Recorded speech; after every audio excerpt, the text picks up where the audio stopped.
Welcome to another episode of LockerFirst podcast. My name is Veskimeister and I'm the founder and CEO of Parcel Locker Central. Today I have very interesting meeting with two gentlemen here and with world first new design parcel locker introducing.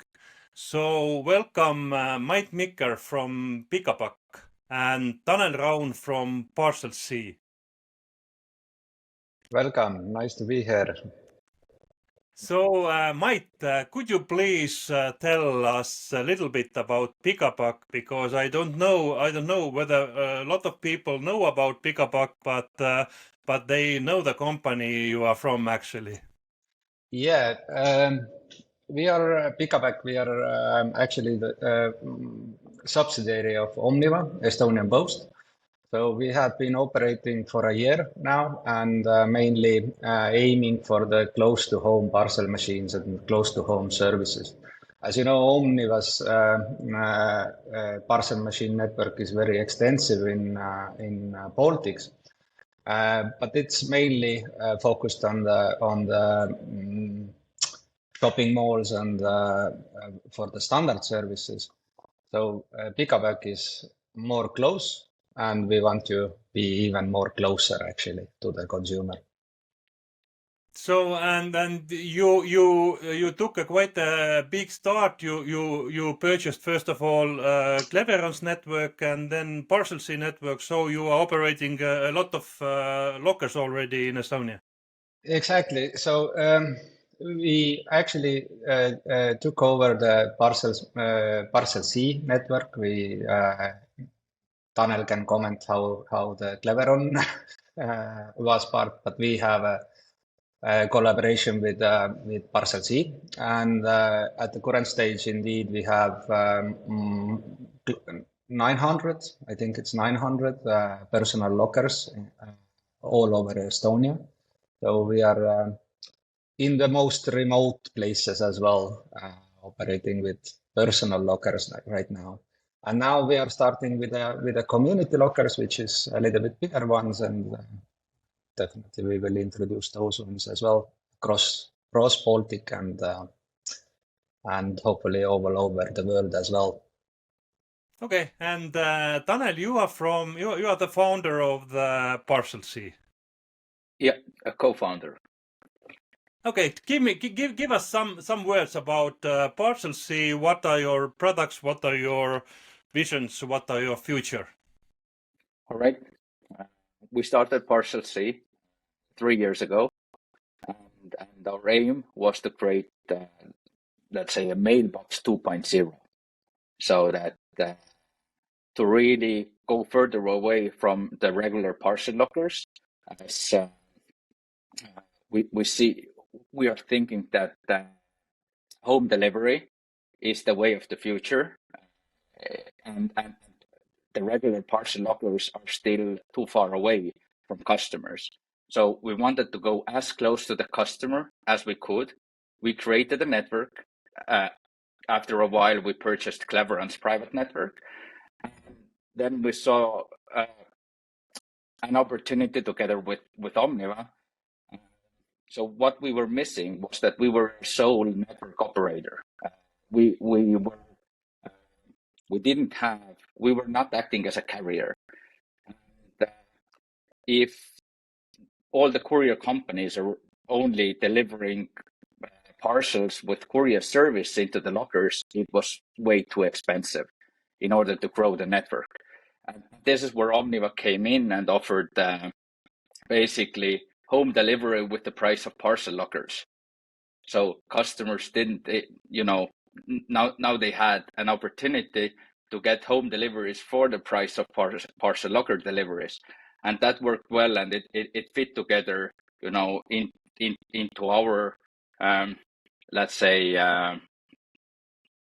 into our plans as well, in order to figure out, okay, what is the future of this kind of locker networks, and by selling our network to PicaPac or to Omniva, we took the role of developer, let's say a product developer, and our aim is now to export these solutions out of the Baltics, to learn whatever, everything together with Omniva, and then export this know-how outside of Estonia and Baltics to other countries as well.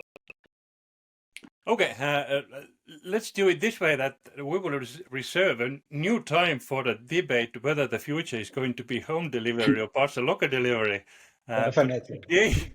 But today we are going to concentrate on your new product that is extremely fascinating, and we are shortly going to share the picture of the new product on the screen.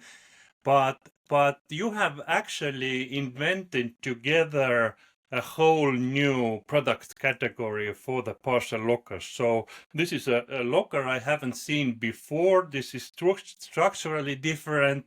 This is functionally different, and this is different on the business model what you are applying on that. So Tanel, let's talk about the technology first, because this is really interesting product.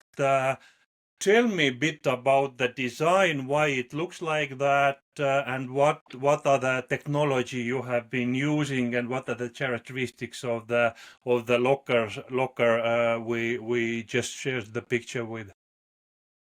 Okay. It's a battery powered locker. And it comes with an 8-door main column or main module, and this module can be extended, or the layout can be exchanged there as well.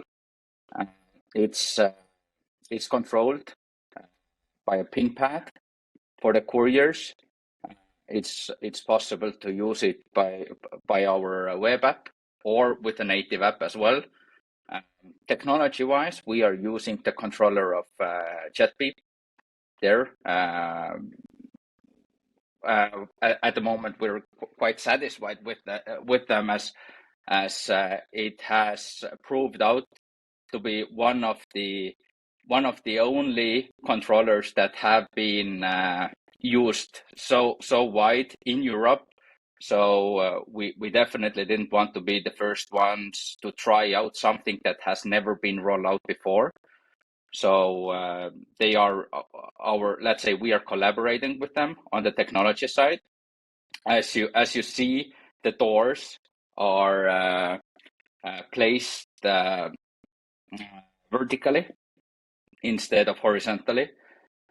This is in order to save room, because if the doors are placed vertically, they open, let's say like half a meter on the street. But as we see that we have to be able to place those lockers anywhere in the community while testing the different layouts. So we tested the regular layout of all the lockers. Then we saw that we are saving about the width of one person. So and this also means that if you are putting it on a walkway, let's say a cyclist can safely pass through while you are taking the parcel out. With the regular locker, that was not possible. And if we are talking about community, the locations basically they have to be everywhere. With the regular lockers, we ran into the issues that they had to be very exact locations. You had to have a pavement and a walkway done there.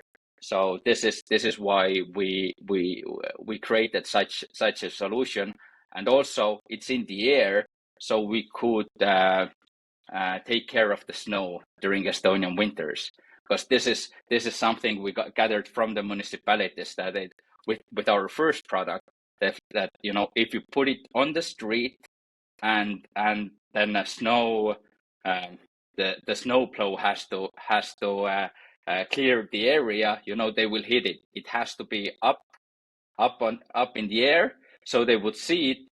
And yeah, that this is what we took into account while developing it.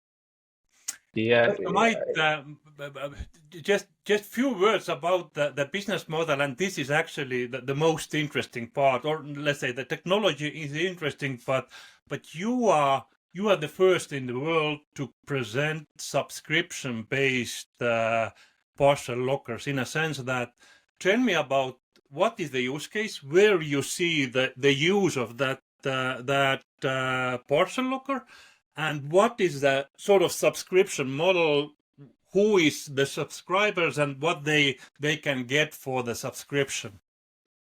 Yeah, just before I introduce the business model as well, I wanted to add to Tanel's comment regarding the design criteria that we had for the Parcelsea as well, was that it needs to be like fully accessible. That means that the height is also adjusted to the wheelchairs. We made sure that the pin pads are operatable by blind people, and the doors, why they are vertical additionally, is that when you are in the wheelchair or when you are keyed, for example, you can actually pick the parcel from the locker and you don't have to reach to the heights and things like that.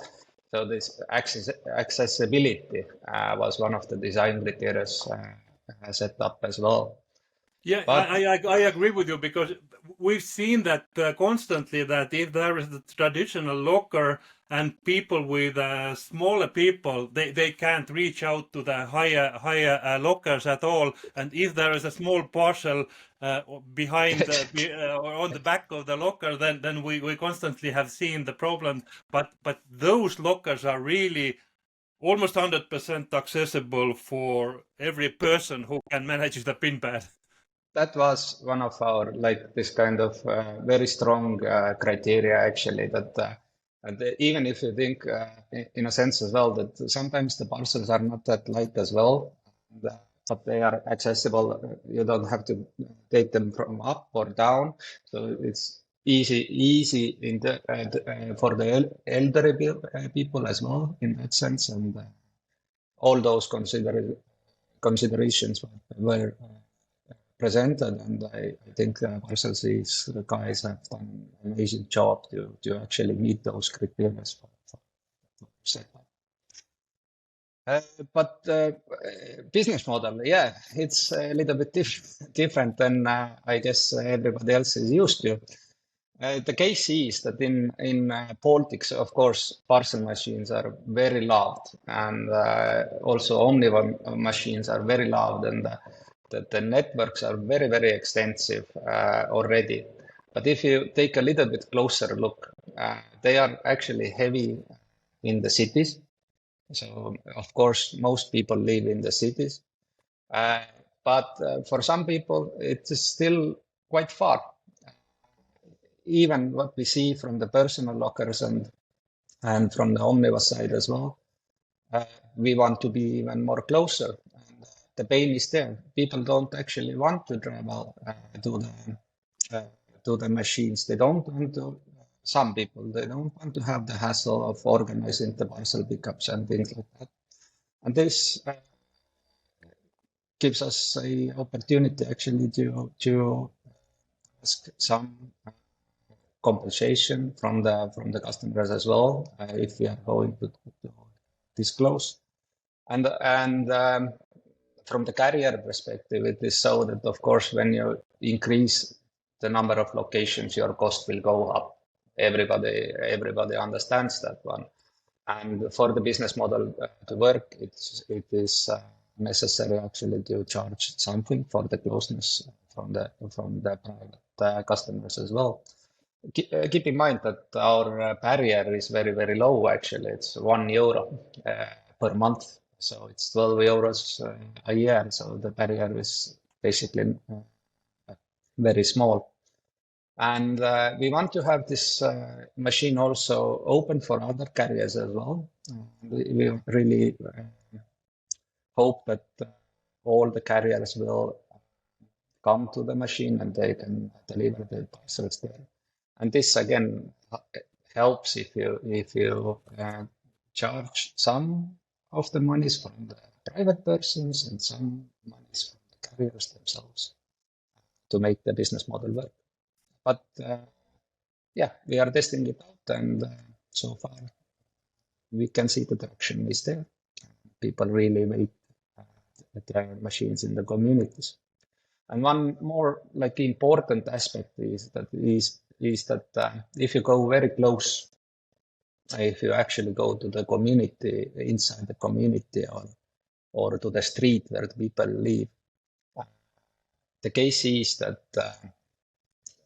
it needs to be a little bit more limited than the traditional parcel machines in terms of access to the public. So our machine is address-based. So it has been from the municipalities and from the discussions from the communities that they don't actually want to see the increased traffic. So it needs to be limited. They want to see the machine to be able to serve basically their communities if you go really close. Okay, but the general use case is that you are looking for the areas, residential areas, or rural areas with traffic points. You will install. You are taking the business risk, and you will install it, and then you will ask people to subscribe. Exactly. Okay. Yeah. And you have in that locker you have 8 compartments. Was it so? Currently, currently 8. Yeah. But you are, how many subscriptions you are selling for one machine? Have you thought about that? Because of course we have thought about that one, and we are it is clear that some people maybe order more parcels and some are ordering less. But this is the case for us that we are monitoring very closely that the machine is not full. So if it gets full, we have already plans in place about the extensions. So we have a design in place that allows us this current machine to become a modular machine, which Tanel and the team is taking care of. But at the same time, we actually prefer with the current model to go even more closer. So if the machine gets full, we are willing to put another one. So it's going to be the closer one. People don't have to travel as much. We are targeting, we are targeting currently that it cannot be more than 300 meters, meaning that you can walk. We call it slippers distance. So it's. This is the most used term in parcel locker business, but nobody has ever defined what is the actual length of slippery distance. I mean, everybody can define. Put on your slippers and try to walk. How far would you like to go? Okay, back to Tanel about the technology. You said in the previous discussions that this is battery operated locker, and the battery lifetime is 2 years, so it's quite a safe bet for. Have you tested it already? Okay, not probably for 2 years, but are you sure that you can provide this kind of lifetime for the battery? I mean, this is basically calculation based, and this is it's a very conservative approach. However, we know that everything over a year is an overkill.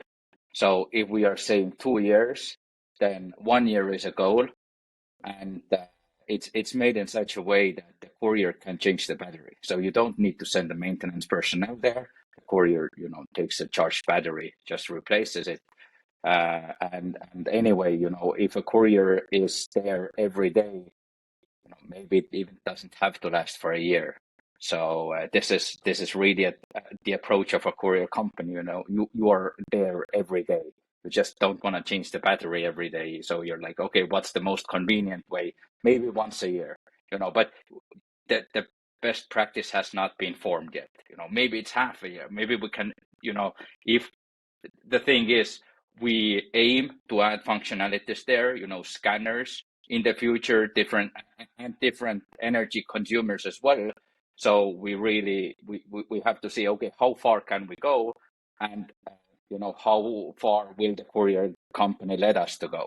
What is the bare minimum actually? Because in the industry at the moment, everyone is discussing, okay, we have 8 years, we have 4 years, but talking to the courier companies, you see that this is not a game changer, because the batteries cost money, and you want to get those products as cheap as possible.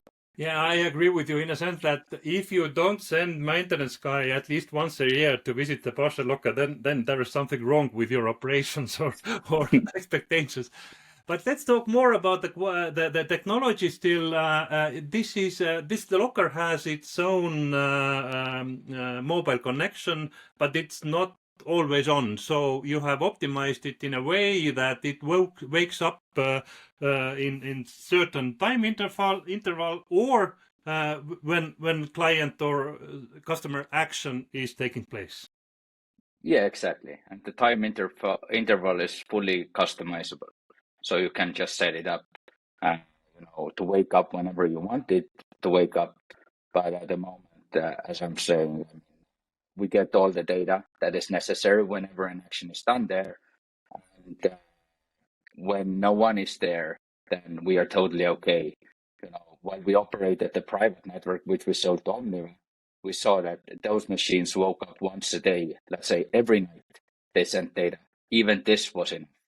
So I don't really see any reasons why they should be, let's say, there's, if I would prefer already like always live, or then wake up like, let's say once a day, but wake up like every 30 minutes or an hour is not giving me any more data than wake up once a day, because if you want to implement completely new services there, then it has to be online all the time.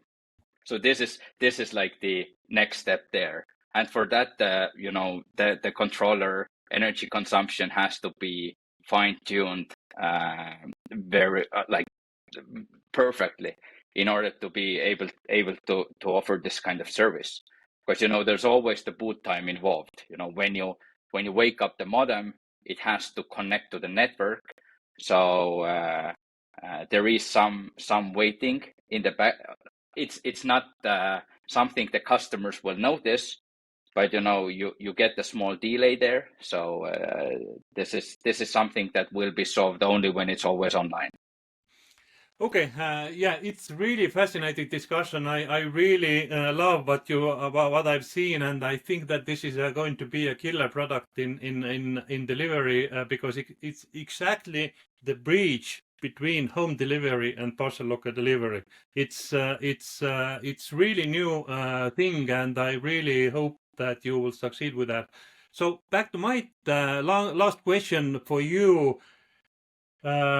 I don't know, do you want to disclose that, but what is the quantity? What do you see this kind of lockers demand might be in a country like Estonia? As I said, we want to reach 300 meters from everybody, so it's gonna be really extensive, but of course this gonna take some time. I personally believe that this is actually the future of postal operators, meaning that postal operators already have a very extensive delivery network, and that fits actually perfectly to the postal operator delivery networks. So you can still have your own those, we call them static or this kind of planned routes for the postal couriers. And at the same time, you can meet customers' expectations. Parcels are there where you need them, meaning they are at your home. So if the e-commerce goes as it is currently going, I believe this is gonna be the future.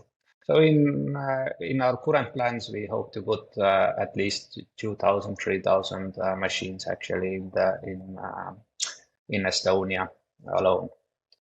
Okay, and Tanel, I understand that you have been working it out together with Omniva and PicaPac, this exact model, but is it sort of a market product? Are you looking for additional clients from different countries, different operators? Yeah. This is the goal here. If Omniva or PicaPac sees the necessity to build a network of 2,000 and 3,000 products, then take any other country basically where you have more people or where the area is bigger. I mean, this seems to be a great opportunity for us. And again, I mean, we believe there is a place for all the delivery channels. Post offices will remain. They have a very specific targeted area. The parcel lockers, we are not there to say, yeah, parcel lockers are bad. They are a great product, and they are again designed for very dense areas. But then there's after that, nothing is there. So in the beginning, we developed the private product that went really close, but it still didn't cover the mid ground. And now we have this, exactly as you said, Andre, that this middle ground where it has almost the closeness of the courier delivery, but also all the convenience of the parcel lockers. You just need a postal operator's network, in order to support it.